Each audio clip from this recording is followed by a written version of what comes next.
Hello my dear students. तो देखो atomic mass के क्या क्या टाइप्स हैं। सबसे पहले आ जाओ एटॉमिक मास का पहला एक्चुअल एटॉमिक मास किसको बोलते हैं।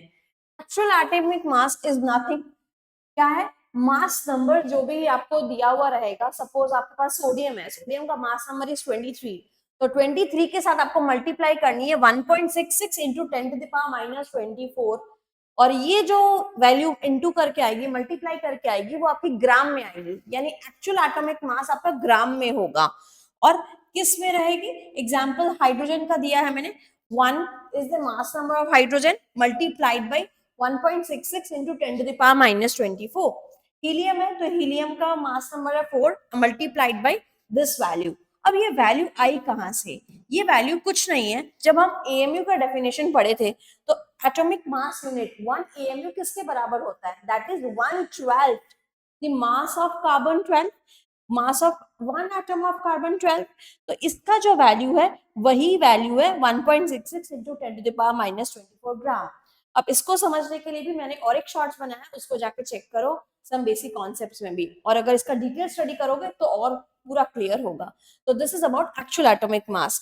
इसी में हम लोग चले जाते हैं रिलेटिव एटॉमिक मास क्या होता है। रिलेटिव एटॉमिक मास अगर हम देखेंगे तो एक यूनिट लेस क्वांटिटी है, क्योंकि रिलेटिवली किसी के लिए आप मेजर कर रहे हो, किसी के रेस्पेक्ट में, किसी के कंपेयर में। तो किसके कंपेयर में? मुझे जिस एटम का भी रिलेटिव एटॉमिक मास निकालना है उसका mass number in AMU divided by 1 AMU का मेजरमेंट। तो एएमयू एएमयू तो कट ही गया, कट के आंसर क्या आया?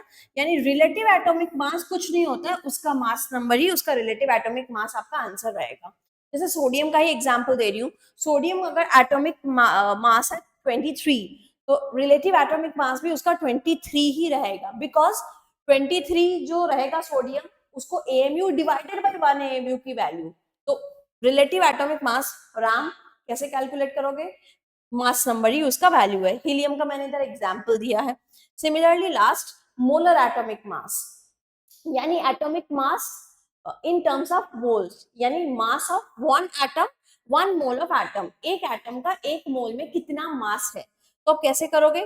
मोलर एटॉमिक मास हीलियम का अगर कैलकुलेट करना है, ये वैल्यू ग्राम्स में होगी, ग्राम पर मोल। तो पर मोल के लिए आपका ये वैल्यू क्या है? 4 mass number of helium multiplied by 1.66 into 10⁻⁻24 value. ये कहां से आई? मेरी फर्स्ट स्लाइड में आप चले जाइए।